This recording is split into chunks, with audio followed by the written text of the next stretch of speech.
Okay, well, welcome everybody to our webinar today. Really delighted you can join us for this session, What's Next for Employee Engagement, where we'll be diving into some recent trends and talking about some of the big topics for 2025 and beyond. So my name's Kate Pritchard. I head up the consultancy team at People Insight, and I'm delighted to be hosting the session today. So before we dive into the content, I just have a few bits of housekeeping to share, if that's okay. So this is a 60-minute session. We've packed it full of valuable insights for you to take away. The session is being recorded and we will share the webinar playback after the session. And we are here to help. So please do message us, ask us any questions throughout. We would really love this to be an interactive session.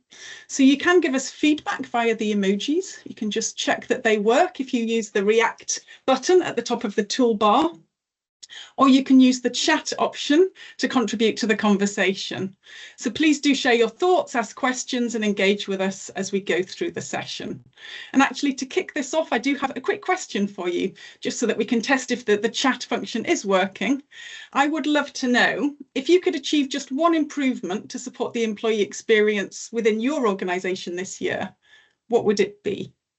So a big question, but what comes as top of mind for you is the big thing that you'd like to see change to improve the employee experience within your organisation? Just wait for some messages to come through.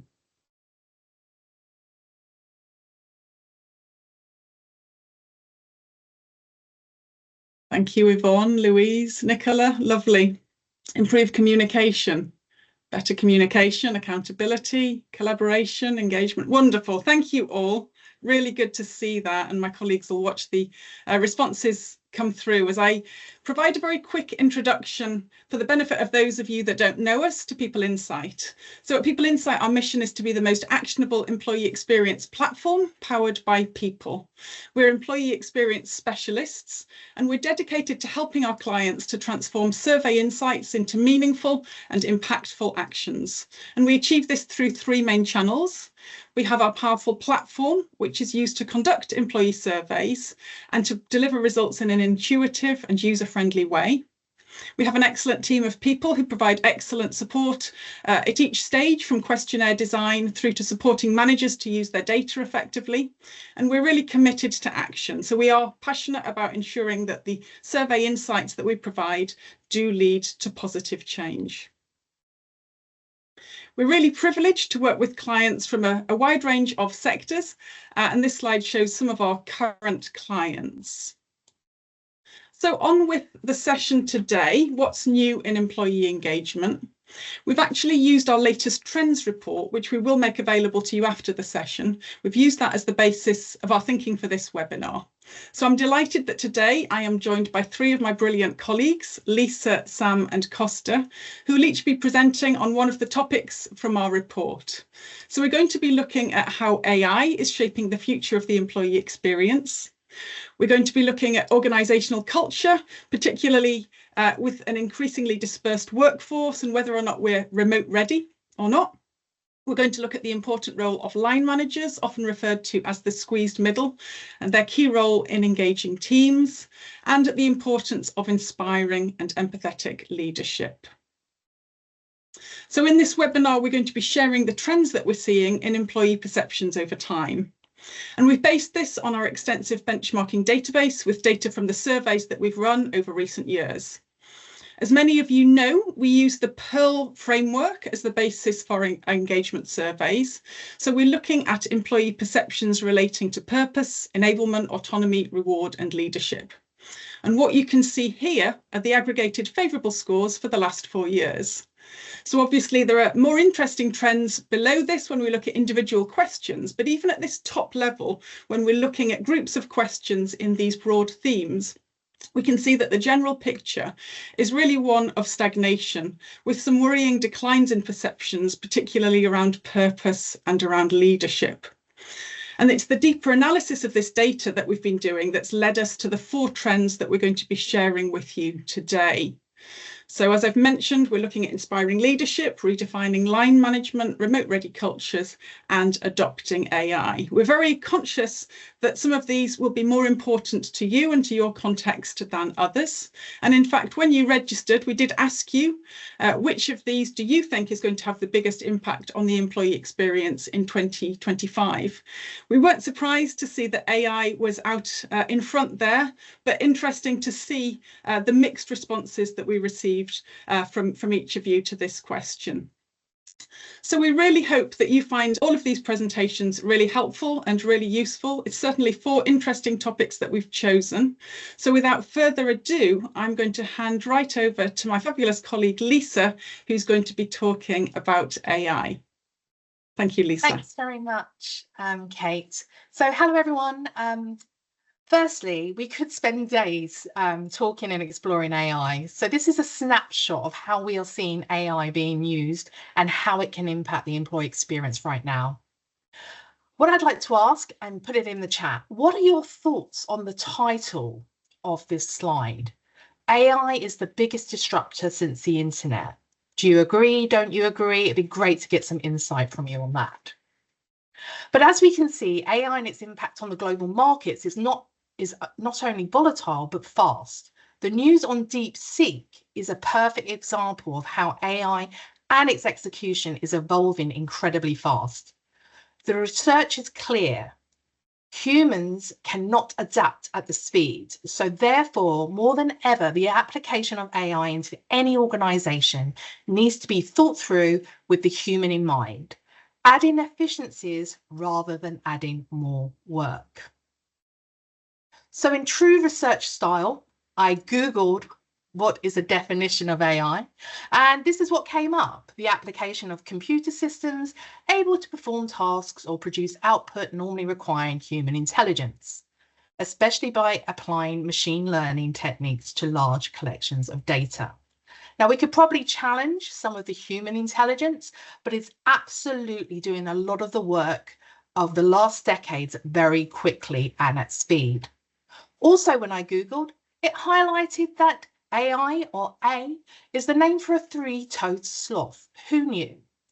But what I thought was interesting about that is it's ironic. Artificial intelligence is super fast and a sloth is super slow. But maybe it's also recognizing that humans are not as slow as sloths, but they need to be encouraged to take their first steps on the AI roller coaster. So as Kate mentioned, a lot of what we're looking at is how the trends and how AI can support the employee experience. Through my presentation, I have used other sources of information from MIT papers, Harvard Business Review papers. There's a Unily report that really talks about communication and AI, and I also use the CIPD AI portal. I also delved into the People Insight Trend Report, which quickly highlighted where AI in the workplace could support the employee experience. Through that, I've identified there's 3 departments that are critical to the introduction of AI. And interestingly, these are the 3 most important departments when it comes to improving the employee experience right now and engagement. So firstly, I want to talk to internal comms. What's not working and how AI can help. So the key things I noted from the research was we're more stressed and distracted than ever in the workplace. Digital tools are aiding the workplace stress. And some of the data told us that up to 48% of employees are distracted by communication tools every 30 minutes, 31% of them every 15 minutes, and 13% of employees every 5 minutes. Employees and managers alike aren't happy with how their companies are handling the growing problem of digital noise. Well over a third of respondents think their company isn't doing enough to limit it, while almost half of managers agree.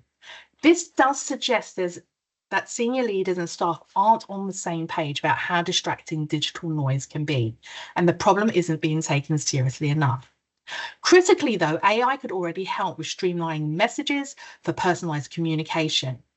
Visual and auditory communication could be used better, reducing the workplace noise and signposting messages can also help with colleagues to be directed to the most important messages for them.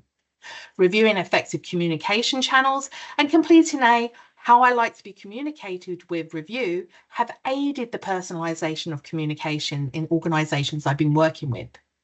In the world of AI and internal communications, less is definitely going to be more.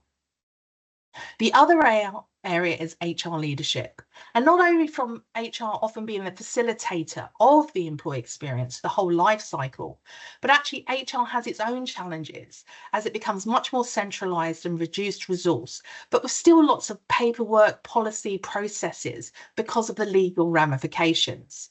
So how is AI helping HR in these regards? Resourcing is already all over LinkedIn, all over the internet. AI is helping companies to find the right talent by analyzing CVs and matching them with job descriptions. However, we need to highlight and spotlight that biases can be created here. Remember, the job description is only as good as the analysis. Also, we could be losing out on talent if they haven't updated their LinkedIn in a year or haven't got an updated resume with all of the key things. So again, we need to be careful, but it is useful. Supporting the onboarding and offboarding experience, things like chat boxes and AI tools can start that process really early. New talent can start to look at policies and processes and actually start to bring that on board and get part of the culture really quickly. Another area I researched was performance reviews. We know these are challenging. Getting all that great information around objectives and how people are doing, those 360s or those one-to-ones, bringing it all together, having clear summaries and highlighting some of the skills gaps and successes of those objectives. One area I know is costly for HR and can create lots of challenges, legal challenges, is managing sickness and absence.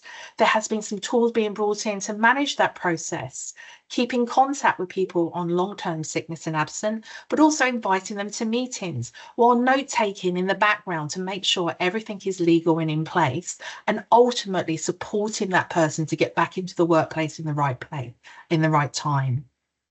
I've already mentioned learning and development experiences, but by using all of this data together, the performance, the onboarding, you can really start to identify where's the skills gaps and offer that personalized training, soft skills CPD, and any due diligence programs really quickly. I think the one that I'm really interested in and what we're already doing at People Insight is using data and insight to look at workforce planning to enable proactive, accurate resourcing and making sure the right skills are in the right place and we're developing those. And what I love about this is it becomes much more predictive rather than restrictive when we're using data and insights and AI, with the employee at the heart of the broader people initiatives. So the important factor here, though, with HR is clean, accurate data. Software products need to be integrated with employee systems to realise the true value, and HR teams will need to be guided in new ways of working. And then finally, on my Venn diagram, the important one here is technology, and how technology and the leaders of technology really need to support the other two areas and the organisation to build trust because of the lack of transparency in AI. And how we bring that forward and pilot and test and ask for feedback, the data privacy and usage. So making sure there's really good governance around the AI solutions that's in the organization. Recognizing biases will be highlighted through any sort of AI, but that, we're constantly looking at that and reviewing that where we can. The other challenge technology can help with, but is also recognizing, is a talent shortage in AI. So really getting the workforce behind it, getting them excited about them, getting them curious about it, putting them on, going to exhibitions or training. AI ethics is still topical and is constantly a changing landscape. So keeping close to that is important. But again, integration with other systems and bringing in what is a super system or a super app for AI, I think is going to be really impactful for the organizations of the future. AI investment is critical. However, we're already noticing that AI tools are becoming cheaper. So that, this risk of cost and investment should start to reduce because we start to see the impact on that. Ultimately, reducing admin and improving efficiencies will reduce an overstretched workforce, as our trend data will or tells us, and we'll show you in the report, these areas are going backwards, and planning in AI support will deliver better wellbeing results if done well. So AI is definitely the future. So we did another bit of research on how are individual employees using AI currently. Well, a lot of you are telling us you're using it for research, writing emails, creating or summarizing long form content, meeting assistance, brainstorming and problem solving, data analysis and reporting. It would be great to know how you are currently, or one task that AI has made your job easier or eradicated for you. So please use the chat. I think the risk here is that tools are secure and we are creating efficiencies and not more workload. So there again, you know, the organization does need to take some ownership of this and governance, and be really clear that where people have permission and where they don't have permission to use the AI tools that are currently available to them. So advantages, I spoke to most of them, but enhances efficiencies, improved objective and decision making, so it's evidence-based, improving well-being because we're reducing workload in areas if done really well, delivering improved performance because people can get regular feedback, reducing menial routine tasks, improving the employee experience. Disadvantage, employee roles will change, so we need to help them shift to those places. Cultural impacts, AI, robots, and humans working together is definitely going to have an impact on the culture of how we work together. Lack of workforce capability, so that training, that interest, that curiosity. AI governance and ethics constantly needs to be reviewed and looked at. And additionally, cyber threats. It's surprising how AI can actually open up these areas, but also be quite closed down quite quickly. So the data has told us these things. Being able to manage workload is becoming harder, even with the support of current technology. Lack of action on things that matter most to employers is also going backwards when we're listening to them, when they're not seeing the status updates of the activity. This may be due to the overwhelm of employee experience insights. So AI can help summarize those most important actions and communicate them straight back to the employers quickly. These figures highlight two interconnected issues: workloads that are becoming harder to manage and diminishing faith in HR executive teams' ability to act on both employee feedback effectively. Both trends underscore the opportunity for AI to demonstrate its value.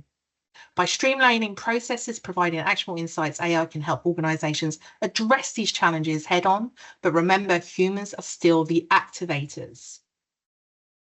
So 4 steps for using AI effectively and ethically in 2025. Be bold with AI adoption at an organizational level, but make sure you're bringing people with you. Test it, practice it, allow it, give permission. Leverage AI to restore faith in employee listening. Use it as a tool to summarize and give status updates quickly back to people when they've shared their views. Effective and comprehensive training. Don't ignore it. Don't assume everyone will be self-coaching. Make it part of the thought leadership process. Give people the opportunities to play with it and test it and get feedback. Clear and transparent governance is going to be clear from an organizational level about how your employees should or should not be using it. So I'm now going to hand over to my wonderful colleague, Sam, who is going to take you on a whole different experience of remote ready or not. Thanks, Sam. Brilliant. Thanks so much, Lisa. Yes, so moving on to our next topic then of how ready we really are for remote working environments. I'm going to take us through some of the thinking around how best to enable employees and maintain culture in these settings.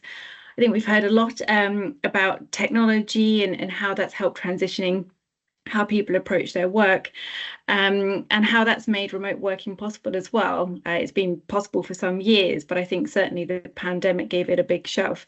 So now we find ourselves trying to really nail down the things need to get right, just to make sure that we can achieve that competitive advantage that remote working can bring for employee engagement and performance. But let's first check in on, so what is the prevalence here of different working patterns? I think we've seen, well, if you've been watching the news, this ONS data has been in some of the articles, but looking at this data, we can see some interesting shifts in how people have been working since the pandemic.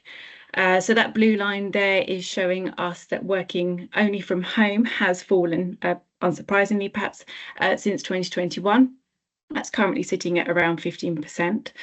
And it's that green line there that's representing the hybrid working pattern. So that has been on a steady increase and has become the new normal now for about a quarter of workers that responded in this survey.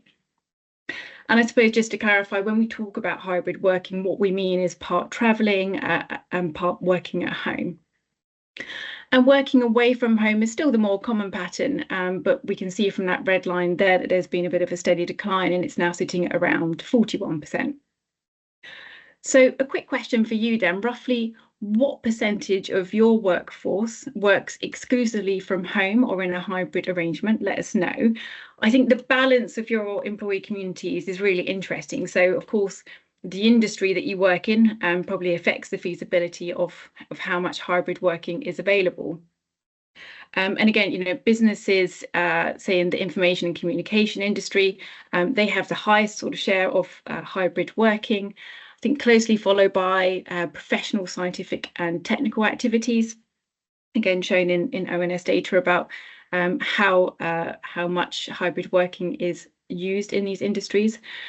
And then down the other end of the spectrum, and perhaps unsurprisingly, businesses operating in the accommodation and food service industry, where you've got least likely ability to work in a hybrid pattern. Also manufacturing, construction, transportation and storage, you know, very difficult to have hybrid working there. Obviously, people have to be on site in operational numbers.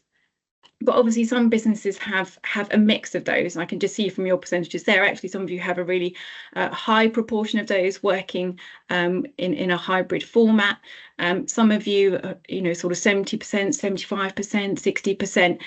And I think that gets really interesting, because when you've got employee communities with hybrid working and communities who have to be on site due to their role requirements, that's where you can get some cultural tensions, and interested to know if that's your experience as well. And I think that starts to impact perceptions of fairness and possibly disengages those with less choice. So I think there's some issues there around the microcultures, and does it amplify those and the differences between the populations? And it just adds to the complexity of establishing a consistent experience of culture. And so enough flexibility, I think, is needed in culture and engagement work, just to show how different populations are valued and recognised and enabled in their respective work environments. So whilst the setup isn't exactly the same, it does need to be felt to be fair. So yes, it looks like some of you are experiencing some of those challenges, and that's why I think, you know, measuring the experience of different communities can just help understand what those perceptions of fairness are and what can be done to build the employee value proposition for each of those populations. So I think there's a lot of talk about what is the right frequency to get people in person. You know, how can you make culture felt in remote environments? How can you perhaps still get some of those in-person interactions to help support that? It's such a hotly debated topic in the news at the moment, and there's no doubt more to come following Trump's announcement for federal workers to return to the office. But I think if organisations can be remote ready, there is no reason why the positive benefits of improved employee engagement and performance can't be achieved. I think this talk about being remote ready, it reminds me of when HD ready TVs came onto the scene. So you needed the right hardware in place to be ready for the benefits of high definition TV. And without wanting to oversimplify it, it's a similar case here, where we need the right things to be in place to effectively enable remote working. And I think we need to acknowledge that there's a lot more that surrounds this than where you work. Are you in an office or are you at home? So things like having appropriate workflows, having the right technology. And we've heard so much from Lisa about how that can support different activities, how that can support collaboration, perhaps with, say, meeting assistance modules, and also setting clear cultural expectations as well. So that's why I really love this definition. I've taken this definition from Gwen Sterling-Wilkie's work. She does a lot of work on omni-working, as she calls it. And there are factors that need to be right to enable effective hybrid working. So her definition here is recognising not just where the work is done, but the choice of how and when you interact with others, and if that is supported by workflows and knowledge sharing, amongst other things. I think I've worked with several organisations recently who have cultural values that are maybe promoting that strong team connection, supportive environments, and that sense of togetherness, but they're being hampered by systems or processes, not helping collaboration, or perhaps digital transformation isn't keeping pace with the desired culture and the remote working setup. So we can't ignore digital infrastructure. I think that's so important to get right. It's a key organisational factor that we need to help with that sort of remote readiness. But our data also sheds a bit more light on the debate. We can see from our benchmark data that employees are mostly very positive about the freedom they have to get on with their job. And we know that autonomy is really important for employee engagement. And almost 70% are happy with their work-life balance as well. And being able to work flexibly in terms of work pattern and work location is something that we see cited time and time again in employee surveys. Perhaps you've seen it as well in your comments of what people love about their working experience. And I think flexibility is always really near the top. And whilst we haven't shown it here, we can also see in demographic data usually that remote working has been a game changer, especially for inclusive culture. So jobs are now less constrained by geography, and people with disabilities or caring responsibilities have more and better opportunities to work, which are just some of the examples of how organisations have been able to attract and enable a more diverse workforce. So there's lots of benefits in enabling that greater autonomy, but the bit that really jumps out at me here, and the bit that seems hard to get right, is cross-team communication. I think right at the beginning of this webinar, some of you were talking about wanting to see communication improve in your organisation and easier connection, particularly across the organisation. So that wider collaboration piece. And saw a comment, so thank you, Sebastian. You're working on having more connection with your remote teams, something that you'd like to work on this year. So perhaps tell us a bit more about that context if you're happy to. I don't think cross-team collaboration is a new issue. The challenge of siloed working has been knocking around for years, but it is getting worse.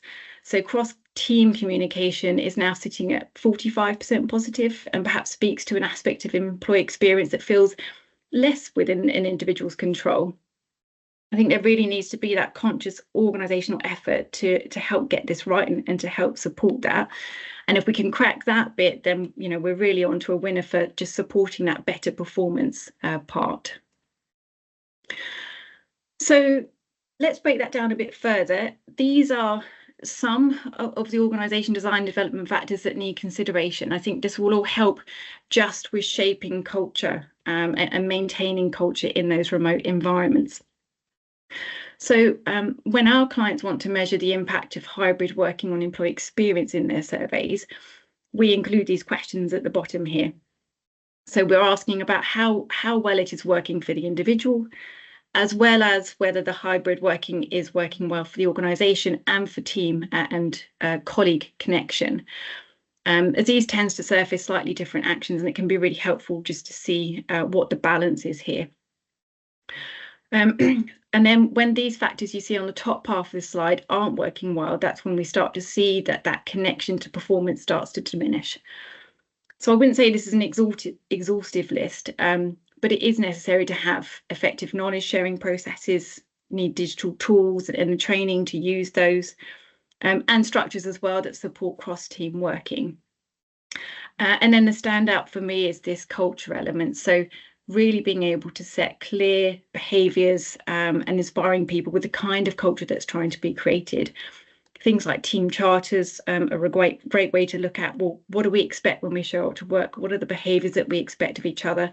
Particularly with different working preferences, different communication styles. How do you want to collaborate across different working patterns? So it can be such a useful conversation to have at the team level. And I think mandatory policies about how often employees should be in an office rarely work. The more effective organisations are doing more to enable their leaders and managers to determine the best ways of working for their own areas and for the cross-team interactions. But, and I think this is a big but, this does mean giving managers space to manage that aspect. I think that's quite a big part of the role to support culture. Culture is there whether we want it to be or not, but I think the more we can do to help managers be conscious of the culture that they're creating really is important for this. So just some practical examples that jump to mind, having internal stakeholder mapping, perhaps as part of the onboarding process, or a part of regular team discussions, so it's really clear who's responsible for collaborating with who. Perhaps randomized networking, so you can meet colleagues at random from the organisation in an informal virtual coffee chat, working together on shared documentation to collaborate rather than having to be in a meeting. I think anything to cut down on meetings, really testing where meetings are necessary, has really helped efficiency in organisations. So all of these sorts of things can help just improve culture and how it's felt in remote environments. So in summary, what would we say to build that fit for purpose, remote ready culture? The first thing, just to set really clear behavioural expectations. I'd love to hear any ideas of how you've helped bring to life culture and that lived experience. We use our Cultivate framework, our culture framework, which is to analyse current culture and help look at the aspirational culture to identify what that gap analysis is and how you can get there and what the behaviours are that are needed. I think that really helps to create the anchor points all the way through the life cycle experience. Of course, enabling investment into technology. Not much more to say beyond that. It is what it says on the tin, really. But just being able to ensure that you've got one source of truth in terms of your knowledge management, systems talking to each other, and just those collaborative tools that help employees connect and communicate easily. Making it easy to find people across the organisation, for example. And then just helping leaders and managers to be more effective with digital tools, enabling flexibility and autonomy. And I think here it's not just about using the tools, it's also about helping managers to think about how are they fostering those team connections, how are they setting those cultural expectations, how are they supporting accountability, and things like well-being. It's not always easy to notice when someone isn't having a great day on virtual channels. So these might be things that managers weren't used to before, that they now need to be more mindful of, and it's creating that space to help them. But speaking of managers, I'll hand over to Costa, who has much more to say on the expanding responsibilities that now fall on managers. Thank you, Sam, and hello, everyone. Just like Lisa, before putting my slides together, I did a quick bit of research just to learn a bit more about the role of manager. I was actually curious, I never knew the answer. How long has that role existed? And some say that even during the time of the pyramids being constructed, there were managers on site, if I can call it site, who were there to ensure the pyramids were built to quality, to time, to budget perhaps, and obviously, and thankfully, the role of manager has changed to a better place today where we see it. However, even if we were to think over the last 100 years, in fact, let's say 50 years, things have changed considerably. So thinking of what it was like to be a manager back then, of the last 100 years, 50 years, it was about being enforcers of productivity, getting things done. Managers followed a style of factory-based models. It was about timekeeping, tracking time. Not sure if anyone's watched it with my father-in-law recently, 1948 film called I'm All Right, Jack. And there were timekeeping, everything being done and measuring efficiency. It was all about being hierarchical. It was about command and control. None of this listening to people, hearing their voices, gathering opinions, and including them in decisions. There was none of that. It was very transactional, not transformational. It was very task-oriented, and it was very reactive and not transformational. Sorry, not proactive. And if we think where we are today and what we want, not even what we want in our managers, but what we expect from them, it's very different. we want them to be empowering of their people. We want them to be really well-being focused, as in really caring. And someone earlier in the chat mentioned how the pandemic was a disruptor as well in how we work. I think that amplified some of the expectations we had for managers as well. So really checking in on people and caring about their well-being. We need them to be collaborative and inclusive. And back to Sam's point about remote working, not just if you're in the same physical environment, how do you collaborate and include when people are working in different places? We want them to be transformational and not transactional. We want them to be really clued up with the digital elements, and back to Lisa's slides on AI. We need them to be strategically aligned. We need them to know how to articulate that strategy. Someone mentioned in the chat earlier, being able to support managers to deliver messages. We need them to be innovative and creative. We need them to have ideas. We need them to be fresh. We need them to be proactive. And I'm sure there's a lot more everyone in this group can add to those bullets. So thinking of where they were over the last few years, 50 years, where we want them to be now,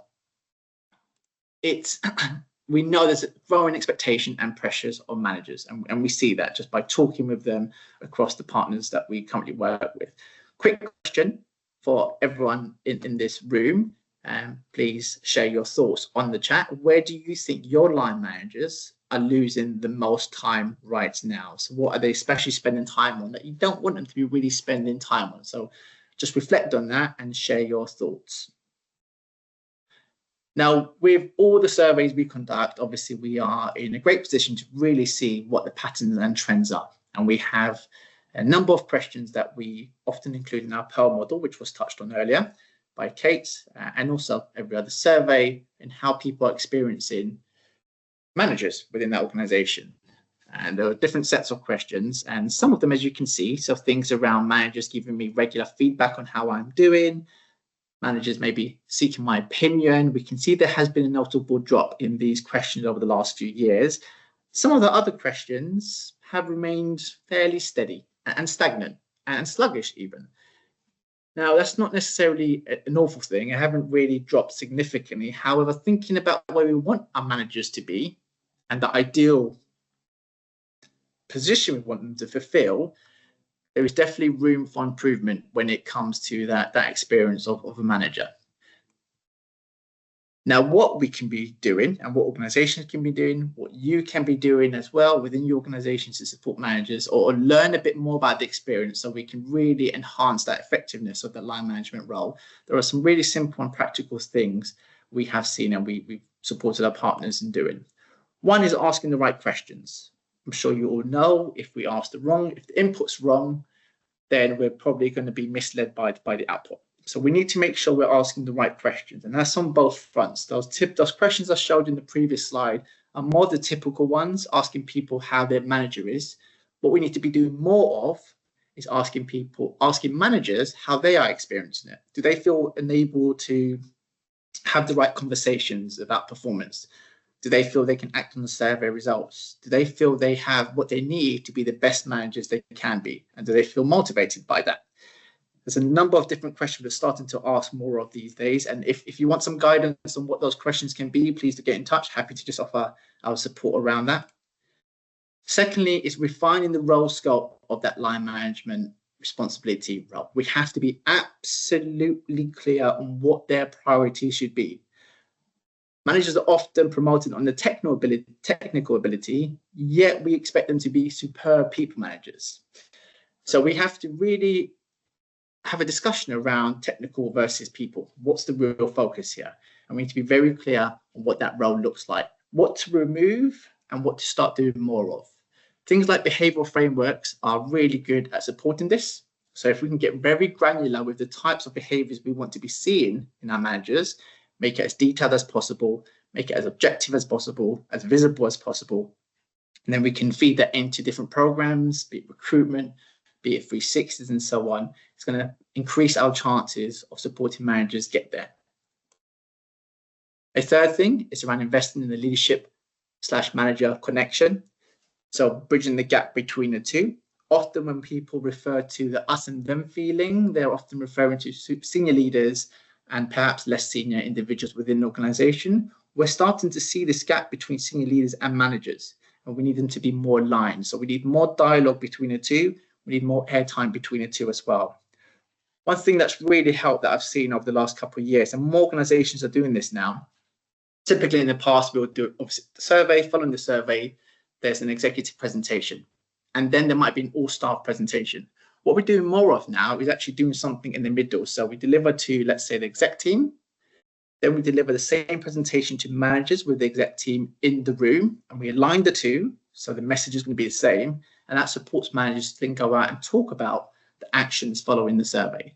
So more opportunities of dialogue between the two, more of leaders having managers back as well, so managers can feel supported when there are some big changes coming across.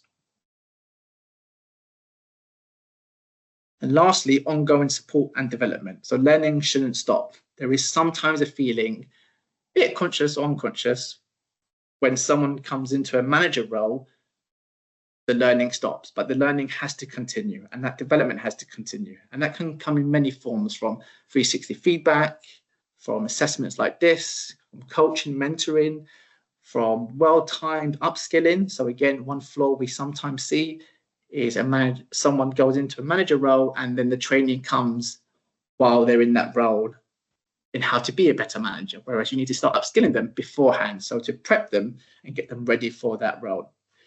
Lisa's slide, when she was referring to AI, how can you use that smartly to enable managers to maybe get rid of some of the tasks we don't want them to be spending most time on, like administrative tasks, and supporting them with the analysis from a survey, for instance, or from their 360, which is a tool we use, Prism. I think someone mentioned it as well, which does really support and cut that time there.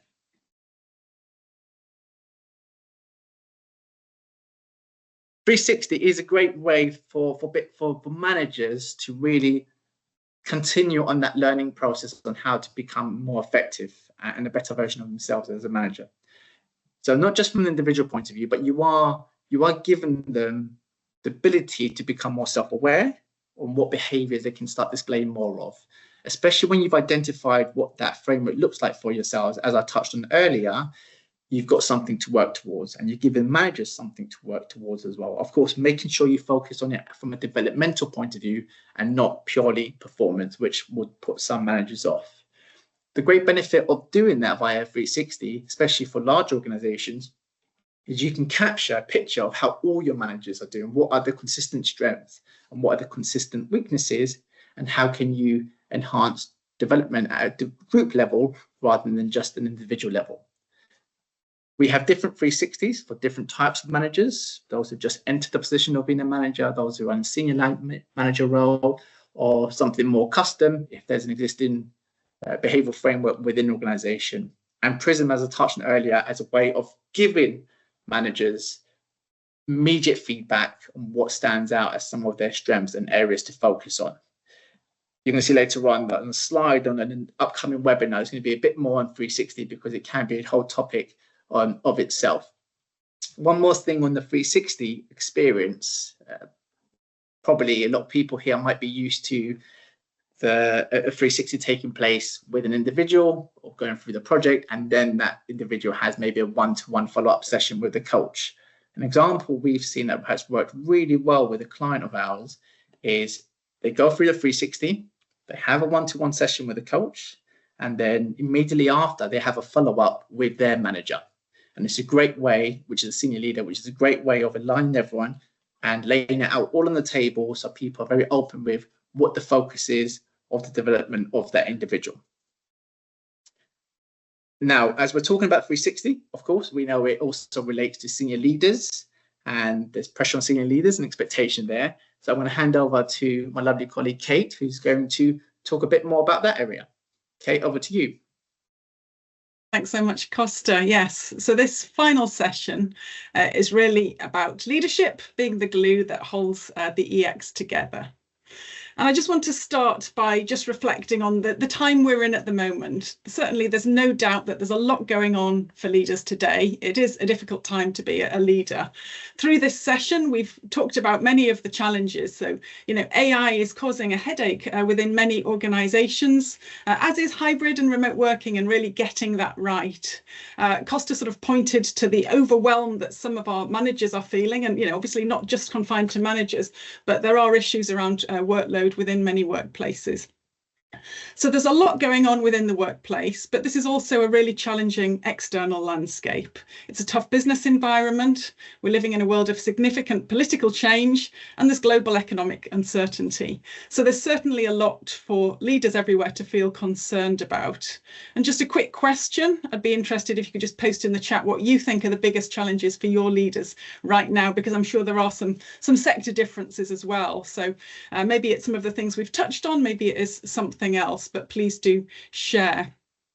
So there is a lot going on, but we shouldn't forget, and this was referred to in the chat earlier, that the pandemic was also an extremely challenging time for leaders. And actually during that time, we did see that the leadership scores in our surveys actually improved. During that time, people in leadership roles did take more time to intentionally connect. There was a lot of empathy with staff, lots of effort to really connect on a regular basis. And this was reflected in the survey results during that period. Unfortunately, since then, we have seen some declines in scores, and it seems that some of the good leadership practices that were put in place during the pandemic do seem to have fallen away. So let's just look at the data. So this is from our trends report, and there are some interesting changes that we can see here. So senior leaders make the effort to listen to staff is a question that many of our clients ask in surveys. 61% was the favourable score in 2023. That has now dipped just really over the last year to 57%. And senior leaders provide a clear vision of the organisation's direction. Since 2020, that has declined by 10 percentage points. So a big fall there. And then we look more broadly at communication as to whether or not people feel that people communicate openly here. There's been a 6 percentage point decline over recent years. So it's really disappointing to see this. You mentioned in the chat when we were asking about some of the EX wishes for the year and communication came up. We know that really strong, clear communication is absolutely vital. So it's disappointing to see that, two of these really key leadership areas of providing that strong vision and listening, connecting to staff have fallen. So what do we do? Well, as I'm sure you'll agree, aligning and connecting is definitely more important than ever during challenging times. So employees really want to know what their organisation stands for. They want to see a clear link between what they're doing every day and what the organisation wants to achieve. And if we can really align those two things, it really will help us to build motivation. Without a really clear direction and without showing that alignment to it, there is a risk of disconnect and a risk of inefficiencies and reduced morale. So in terms of what can we do, it is really vital that there is frequent communication from the top, and that within that we are looking at the vision and talking about progress towards our goals.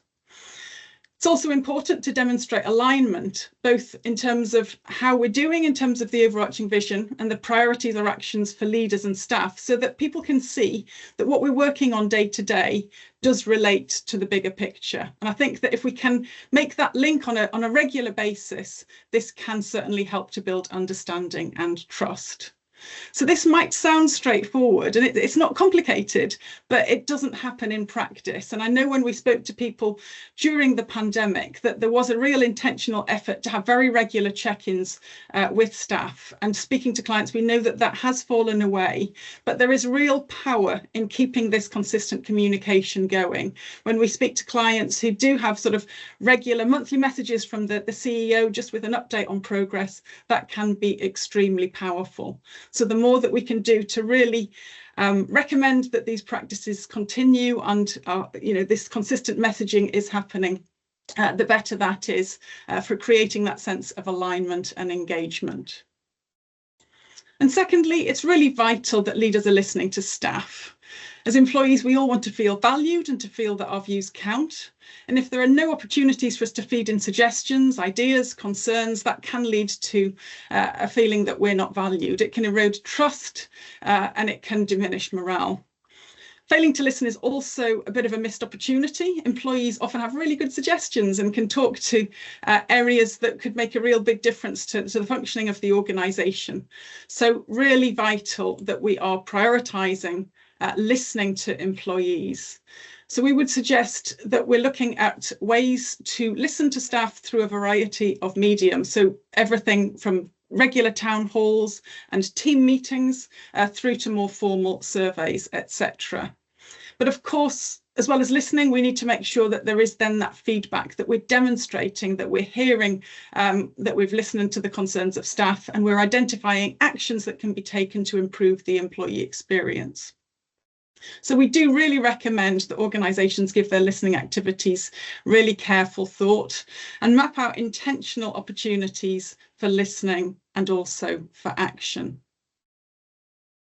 And one of the things we've been doing a lot of over the last couple of months is really working with our clients to develop clear listening strategies. So to really look at different opportunities for listening in a way that then aligns with your people strategy and your organisational strategy. And this can be a sort of really helpful opportunity to really just review what you're doing now, the impact it's having, and where changes might be required. Obviously, when you're designing a listening strategy, you need to think about what is your vision for this? What is it that you want to achieve? To really think about the different employee groups that you want to hear from on particular topics and your internal stakeholders. To review the different channels that you have available to you. To think about the knowledge and capability that you have internally to get the most from this feedback and to make sure it's utilised, as well as really being clear about the opportunities for action and the impact of all listening activities. So something to really give some thought to. It can be really useful just to ensure that there is a robust listening strategy in place to support leaders to connect more closely with staff and to drive organisational improvements. And actually, on that note, if this is something that's of interest, we would be delighted to support you to develop your listening strategy. So we have got an offer at the moment that if you feel it could be helpful to have a conversation with us to support your listening strategy, then this QR code will enable you to express your interest and we can have a further conversation. And we'll send this with the information following the webinar as well. But just an offer and a thank you for attending today. So I'm conscious of time. I just want to sum up in terms of the different topics that we've covered. So firstly, we know that there's no hiding from AI. It is here, but it is really important that we adopt an organisational wide approach, that there is clear governance and there's comprehensive training for staff in this area. We need to look at ways of working and to make sure that we're optimising both engagement and performance wherever people are working. We really need to be thoughtful about line managers and making sure that they are feeling enabled and empowered to really drive team success. And we need to make sure that our leaders are connecting and inspiring staff. And that does require strong communication and a real commitment to regular and active listening. So I hope we provided you with some useful information during this webinar. If you have any questions, we do have a few minutes left, so please do write in the chat any questions that you may have. If we don't get to them all before our time's up, we can always get back to you after the event as well. So we'll come back giving you a chance to type in any questions. I just want to let you know that the 2025 trend report that the content of today is based on is now live. It is on our website, so you can download it and we'll send you a link as well. I'm sure you will find it a useful read. We do have regular webinars, so we have 2 coming up during February. In a couple of weeks' time, we have one of our sector-specific webinars, this time for the HEI sector, where we're looking at some of the hot topics facing higher education. And we also, as Costa mentioned, have a quick webinar looking at the ABCs of 360 feedback and how valuable that can be within your organisation. And I wanted to say thank you to everyone for attending. We do really appreciate your time and attention today. And as part of our commitment to the environment at People Insight, as well as thanking you for attending, we are going to plant some trees on your behalf for attending today. So we do have a couple of minutes left if there are any questions. I can't see any that have come through.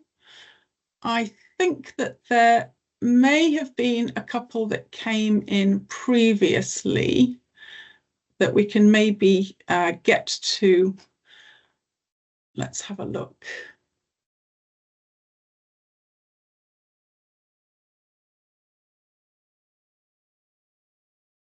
Sam, there was one that came through around culture and what we can do to bring teams together. I think that was probably the most common chat that I saw. There was a lot of people talking about the different things that are going on within the organisation.